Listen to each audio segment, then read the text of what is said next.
You're listening to the Chelsey Home podcast, where high-functioning Christian women come to lay down performance, pick up presents, and finally come home to who God created them to be. I'm Chelsey, the wife coach, mindset trainer, and your guide back to God-first living, soul-deep peace, and restored connection in your marriage, your motherhood, and identity. If you've been holding it all together on the outside while unraveling on the inside, you're in the right place. Let's breathe deep and begin. So much of what I do is simply create and hold space for women to feel seen, heard, and to be held, to have a space to be able to speak freely about everything that they've been carrying for so long. And this is what the calls look like when, every time we have a new client come into High Level Wife, I always do an onboarding call. And then as, some of the husbands' wives that aren't in the program yet are considering coming in, or their husband is like, I think this would be great for you too, and they're willing to get on the phone with me. Like I have those calls, and 100% of the time, I am not joking. I am not making that up. 100% of the time when these women get on a call with me, and it's not because I'm like some magical unicorn that just has like the super secret sauce for doing this. Like God anointed me to do this, and he speaks through me, and I invite him into the space to help me give these women exactly what they need. And for the most part, actually 100% of the time, these women haven't been able to even share with anybody the inner workings of all of the weight that they've been carrying, sometimes for years and decades, that they haven't shared with anyone because they don't want people to view their husbands in a negative way, or, they don't want to put that weight on somebody else, or, the common thing I hear is, I'm strong, like I can handle all this. But then what's happening is then when their husbands are coming and communicating, I need this from you, or can we work on this area, to these women, and this used to be me as well, they can't take on anything else. They are already suffocating under the weight. And this might be you too, if you're a woman and you're listening to this, and you have been the strong one, and you've just done whatever you've had to do to get through taking care of everyone else, taking care of your kids, taking care of your husbands, taking care of your work, taking care of the home, taking care of all of these things. I just want to ask you, who's been taking care of you? And when was the last time you were taken care of? When was the last time you were held? When was the last time you felt safe enough in a space to be able to speak freely about what you've been carrying? Based on the statistics of 100% of all of these calls that I do, I know the answer. I know what the answer to those questions is for you. And that's a really hard place to be when you are struggling, when you are drowning, but you don't know how to ask for help. You don't even, like, this happened with me and my husband, that he would say, he would be like, what can I do for you? And I couldn't answer that question. So I would just make up some stuff like, well, you could help with these chores, or help with this project around the house, or, go pick up this kid from this place. Like, it was all about like these external tasks that was the only thing I could come up with, because really what was happening was, on the inside, I was suffocating under the weight of everything that I was carrying. Some of it and a lot of it I had put on myself, but a lot of it had been put on me too. And I was still carrying things from childhood and from, things that I hadn't actually worked through there. And so when my husband would ask me the question of, what can I do to help you? Uh, there was no answer. And if you're listening to this, that might be you too, that you don't know how to answer that question. And so you just come up with whatever.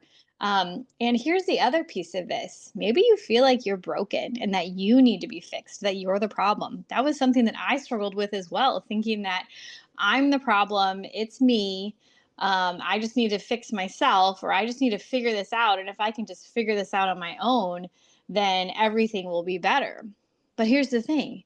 You don't need to be fixed. You're not a problem. You are a woman who has been deeply hurt over the years, whether that was in big ways or that was in little nicks all along the way.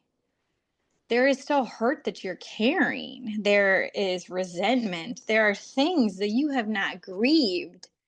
There are losses you've had that you have not been able to bring your walls down long enough to truly name the grief and the sadness and the loss so that you can feel it and then release it. All of this has been stuffed down for so long that you've become a shell, just numb, probably really, really good at disassociating, checking out to get the stuff done that you need to get done. You probably have a really high tolerance for pain. That was me too. I know it. And it was interesting because as I started unpacking and doing the inner work, I remember one day I like stubbed my toe and I was like, ow, that really hurt. Why did that hurt so much? Because usually I just stub my toe and keep on going and be like, whatever. And it was because my body was finally in a safe place where it could be like, yeah, that hurt. Like we can feel things again. We're not ignoring things. She's listening to us. Um, and so, and what happened is I started feeling a lot of pain again. And I was like, what is this? I'm feeling like that moment in The Grinch, if you've ever seen The Grinch with Jim Carrey, when he's like, what is this? I'm feeling. That was totally me. Um, and the first place, like the first thing that you need to do in order to get to the place where you can actually feel your feelings again. And I know it sounds counterintuitive to be like, well, I don't really want to feel the pain, right? I totally understand that feeling too, because in your mind, you think that if I allow my walls to come down, if I allow myself to soften and be vulnerable and exposed, I will completely crumble and fall apart. I mean, time after time, I get on these calls and these women say, like, I don't know why I'm crying. I don't like to cry in front of people. I've never talked about these things. I can't believe I'm doing this right now. And I'm like, it's okay. I understand. You haven't felt safe like this before. And these things, you've not found that you were in a place where you could actually talk about these things. And that's what happens when we get into a space like this, where we can do this work in a safe place so that our bodies can begin to relax. I just did a call this week and it was very interesting because for this woman, her husband was in the program and he was saying like, I think that, you would really benefit from the women's side. And so she hesitantly agreed to get on a call with me, not knowing anything about me or what we were going to talk about or anything, but like she still got on the call, but she was really reluctant and I can totally understand why. And I told her that, like, I just appreciate your willingness to get on the call with having no idea, and she was like, and I don't want to say resistant. I really don't think that was the case, but, very, very hesitant. Right. And which is rightly so, and, but by the end of the call, she was like, my goodness, my shoulders are actually relaxed. Usually they're up by my ears. So I said, look at that. We already have a win and we've only talked for 30 minutes, and so it's like that's the space that I get to create. And it's such a blessing for me, that the Lord even brought me to this place and prepared me for this and anointed me for this again, not because I'm something spectacular and I just have the magic touch, not at all, but because he anointed me for this. Like, this is what I get to do and it's amazing. And I just think back to like back when Zach and I were like really struggling and I had came to the end of myself and surrendered to the Lord and was just desperate for the Lord's help in restoring what we broke and trusting him, right? Stopping trusting myself at that point.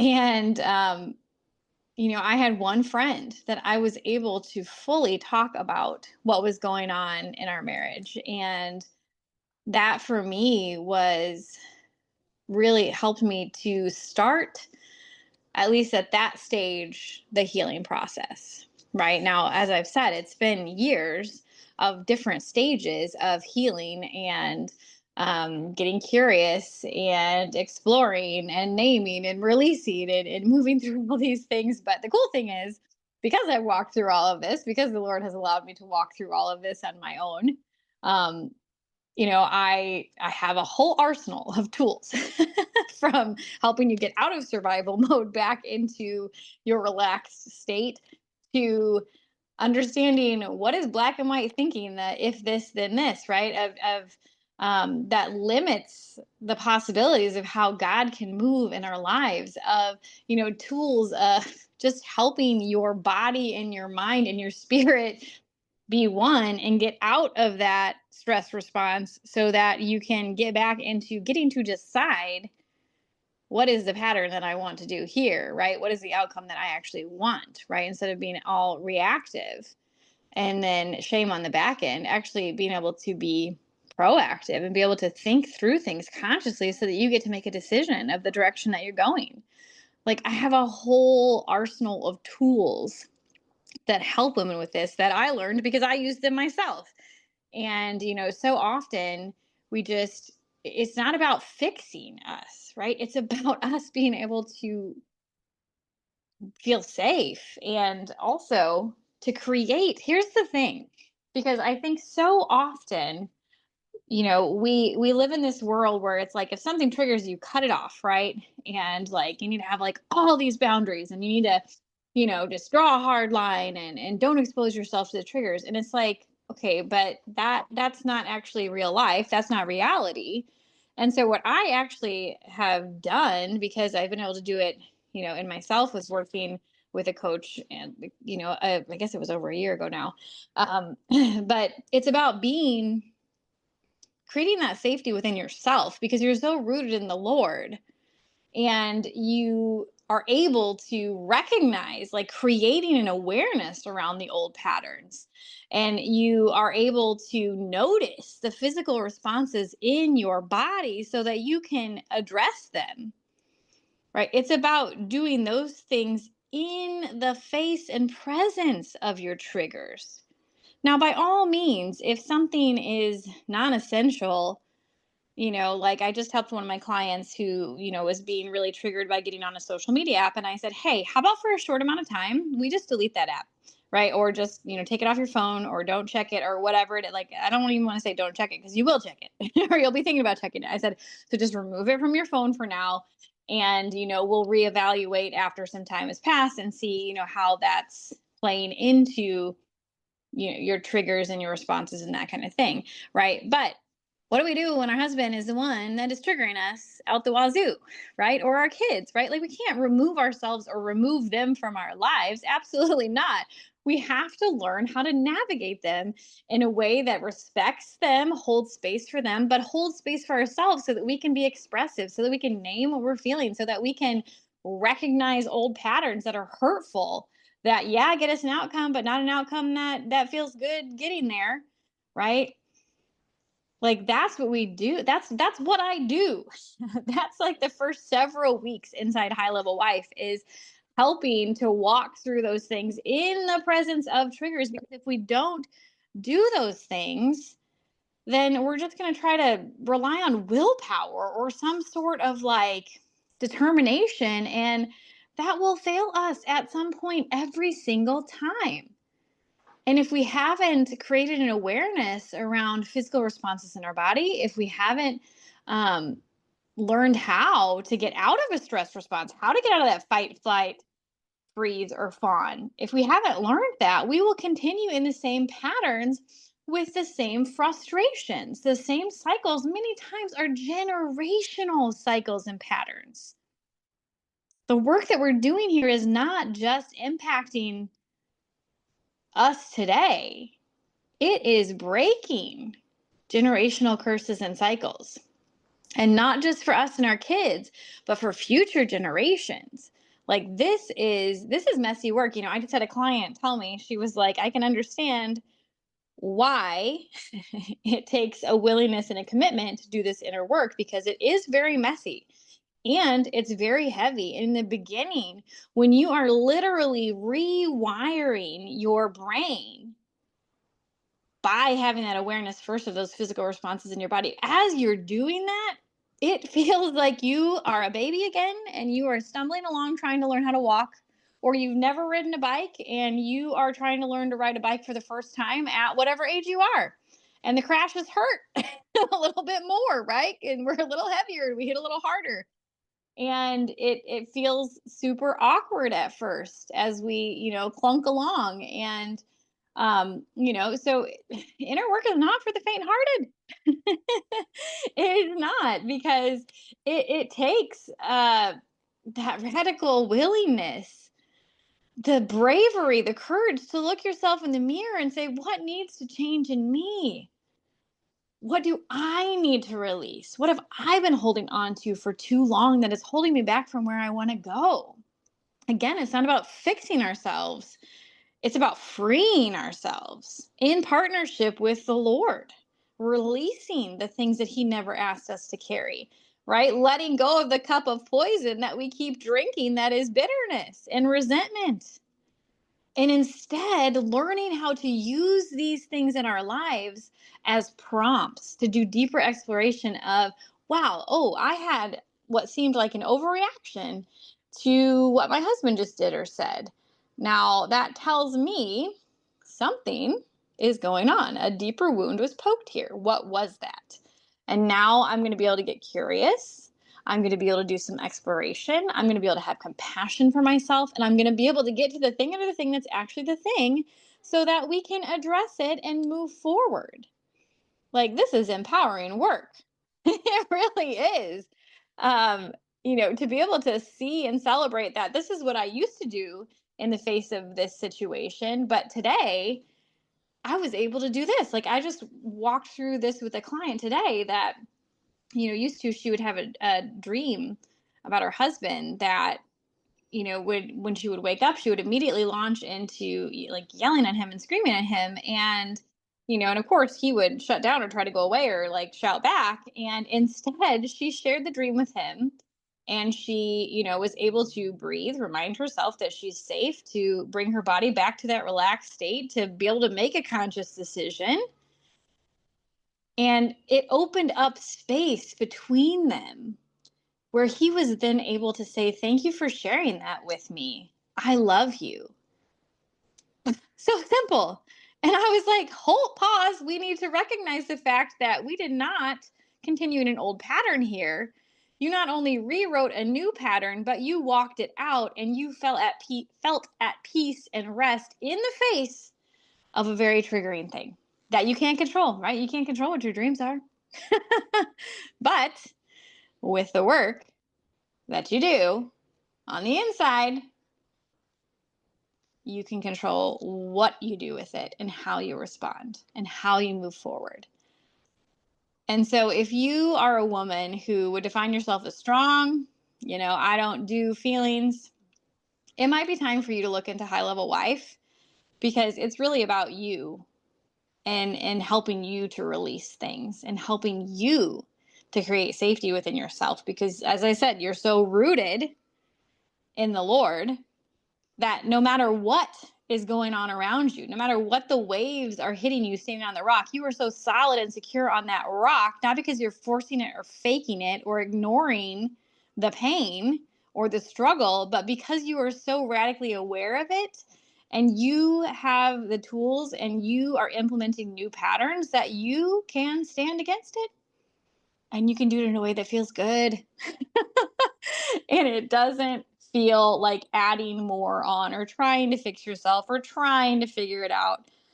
Like, this is necessary work. I'm so thankful, again, that the Lord allowed me to walk through things so that I could get to this place where He can speak through me and move through me to create these spaces for women. So if this is you, just know you're not alone, and there is a space for you. And there is a place for you to be able to do this kind of work. But as I said, it's very messy. It requires some heavy lifting in the beginning. But it is so worth it. And woman after woman is saying, wow, I didn't know all this was under the surface, but it makes so much sense. But I feel like for the first time, I get to decide instead of just reacting, instead of just walking out the same frustrating things that have suffocated me for so long. And that's possible for you, my friend. Thanks for hanging out with me today, and remember, you do not have to become something else to be loved. You just have to return to who God already created you to be, deeply you. If this episode blessed you, share it with a friend or leave a quick review. It really does help other women find the hope and healing you just received. And don't forget, your marriage, your peace, and your joy, it's not too far gone. Nothing is too broken for God to redeem or restore. God's just getting started.